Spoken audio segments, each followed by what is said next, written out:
오늘도 지난 시간에 이어서 위파사나 수행의 알아차림에 관해서 말씀드리겠습니다. 범부는 알아차리지 못해서 과거에 머물러 후회를 하고 미래 걱정으로 나를 치셉니다. 그러나 수행자는 대상을 알아차려서 과거는 이미 지나간 것이고 미래는 아직 오지 않은 것을 압니다.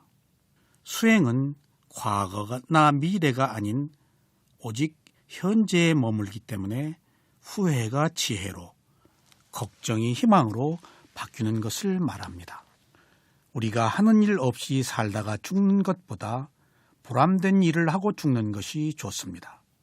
이것이 좋은지 알고 마는 것은 단지 생각에 그치는 것입니다. 알아서 실천하는 것이 바로 아는 것입니다. 이것이 수행을 하는 것입니다. 욕심을 부리기보다 관용으로 받아들여야 하며 화를 내는 것보다 자애를 가져야 합니다. 이것이 어리석지 않고 지혜를 가지고 사는 길입니다. 우리가 태어난 이상 언젠가는 죽어야 합니다. 그렇다면 지금 어떻게 죽음을 준비하고 있습니까?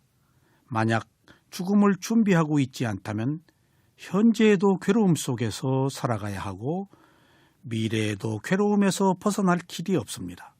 그래서 바른 삶을 실천하기가 어렵습니다. 수행이란 어렵고 힘든 것입니다.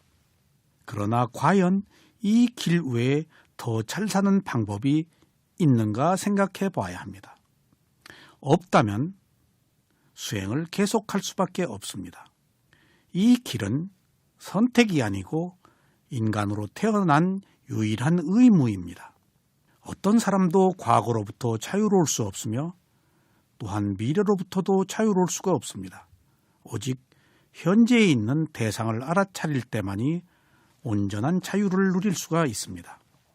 위파사나 수행의 알아차림을 사띠라고 말합니다. 알아차림을 크게 두 가지 뜻으로 나누어서 말하는데 하나는 기억이라는 뜻입니다. 그리고 또 다른 하나는 알아차림, 주시, 의식, 한문으로는 염이라고도 말합니다. 경우에 따라서는 보다, 이해하다, 안다, 느낀다 하는 뜻으로도 쓰입니다. 어쨌거나 사띠라고 하는 알아차림의 뜻은 첫째는 기억이고 둘째는 알아차린다는 것입니다. 여기서 기억은 과거를 기억하는 것이 아니고 현재 알아차리고 있는 것을 기억하는 것을 말합니다. 이 알아차림이 첫째 기억이라는 의미가 주는 뜻은 매우 심오합니다. 알아차리기 어렵기 때문에 항상 알아차리는 것을 기억하라는 그런 뜻의 기억을 말합니다. 그래서 알아차림은 기억의 기본 바탕 위에서 알아차리는 것을 말합니다.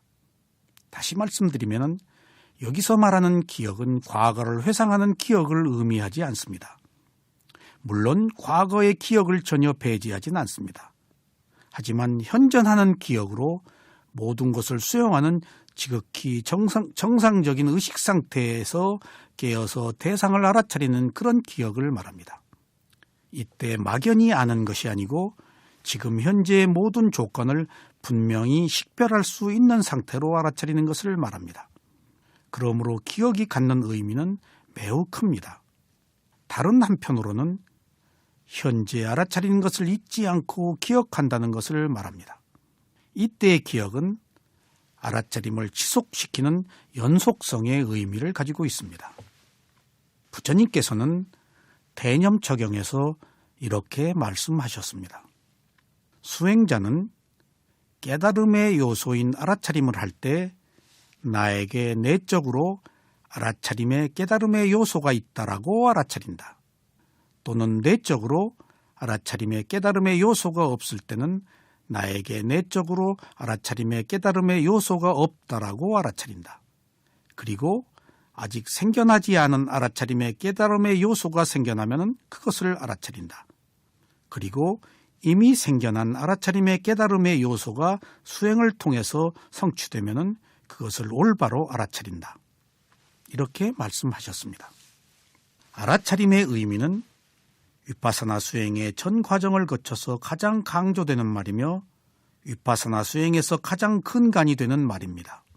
이러한 알아차림이란 말은 위파사나 수행에서 말하는 7가지 깨달음의 요소에서 제일 처음에 등장하기도 합니다. 또한 알아차림은 팔정도에서 정념이라고 하는 바른 알아차림에도 적용됩니다.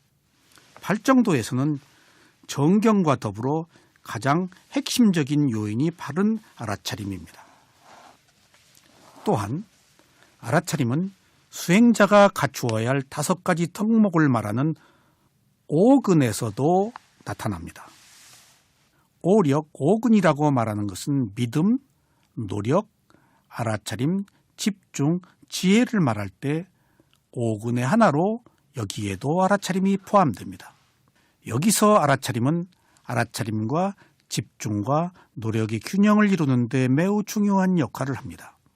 믿음, 노력, 알아차림, 집중 5가지의 요소 중에서 어느 것도 다 지나치면은 문제가 있지만은 오직 알아차림 하나만은 많을수록 좋습니다. 균형이 깨지면은 수행을 하기가 어려운데 이 알아차림 하나가 오근의 균형을 잡아줍니다. 그래서 알아차림은 아무리 많아도 부족한 것입니다. 그래서 다다익선이라고 말합니다. 자, 저희 쇠우민 사야도께서는 이렇게 말씀을 하셨습니다. 알아차림을 하면 악업을 짓지 않게 되고 알아차림이 없으면 악업을 짓게 되는데 손가락을 한번 튀기는 1찰나간에 커트의 때때인이 일어난다. 커트의 때때인은 1000만 곱하기 10만인데 한 찰나간에 이렇게 많은 생각이 일어났다 사라진다. 그래서 알아차림도 그렇게 많이 알아차릴 수가 있다. 만약 한 찰나간에 내가 나쁜 생각을 한다면 커트의 때때인에 많은 악업을 짓게 된다. 만약 알아차림이 있어서 좋은 생각을 하게 되면 그만큼 많은 선업을 짓게 된다. 그러니 한순간이라도 알아차림을 놓쳐서는 되겠는가? 이렇게 말씀하셨습니다. 불교를 한마디로 말한다면 무엇이냐고 했을 때 위파사나 수행자라고 한다면 아마 알아차림이라고 말할 것입니다. 불교를 한마디로 요약할 때 자비라고 말했다라고 한다면 그 수행자는 사마타 선정 수행을 하는 사람입니다. 그러나 위파사나 수행자는 알아차림이라고 말합니다. 물론 수행자가 아닌 다른 경우에도 다르게 말할 수도 있겠지만은 수행자에게 있어서의 알아차림이란 이토록 절대절명의 것입니다. 이것은 저희 스승들이나 경전에서 한결같이 주장하는 내용들입니다.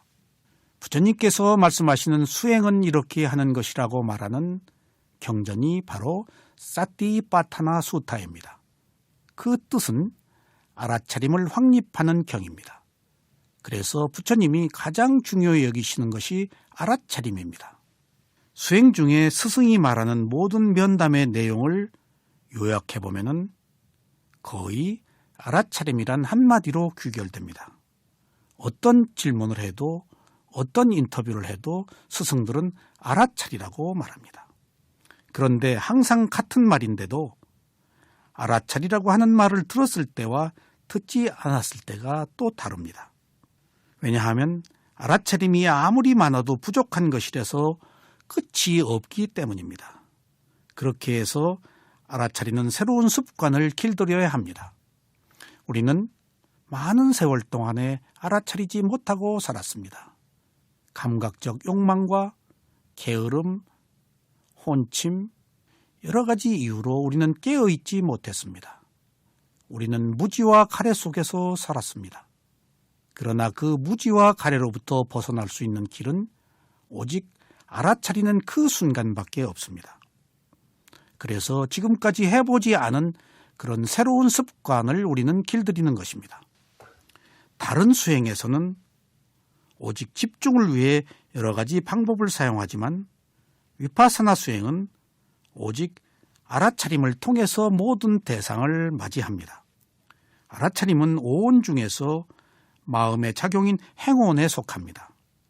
그래서 그것 자체가 선한 행위입니다. 그러므로 알아차리는 것 자체가 계율을 지키는 것이며 고요한 마음의 집중에 이르게 하고 그래서 지혜가 나도록 합니다.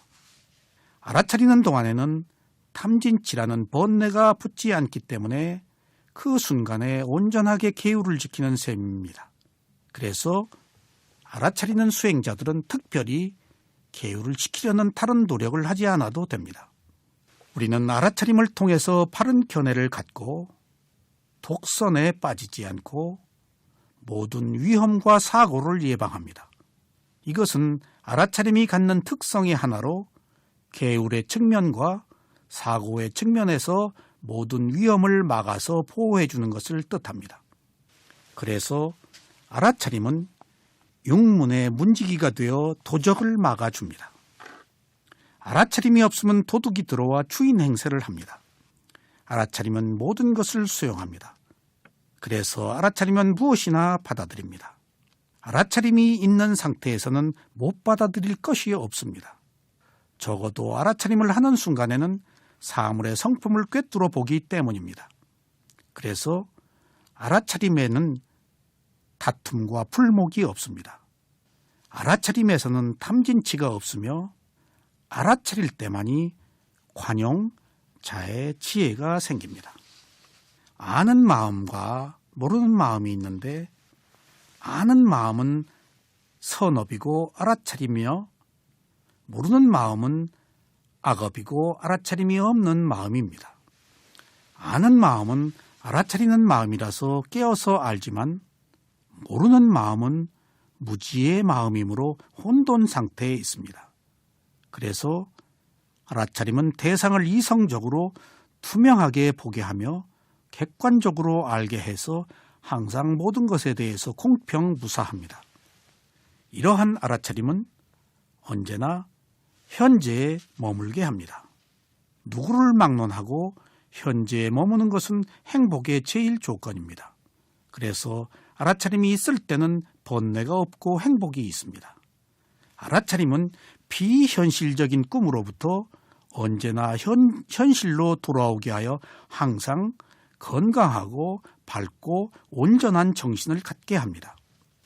이것은 마치 수레바퀴가 굴러갈 때 땅이 닿는 점은 언제나 하나이듯이 알아차려야 할 대상은 언제나 현재입니다. 현재만큼 가장 실질적이고 진실한 대상은 없습니다. 인생이나 세월은 어디까지나 현재의 연장선상에 있습니다. 현재는 과거에 의해서 생긴 결과이며 현재는 미래를 만드는 원인입니다. 이것이 모두 알아차림으로 이루어지는 것들입니다. 수행은 원대한 목표가 있을 때 바라는 것이 없어야 하는데 실제 수행에서 목표가 장애가 됩니다. 그래서 이상은 있으되 바라는 것이 없어야 합니다. 아라한이 되기 위해서는 바라는 것이 없어야 합니다.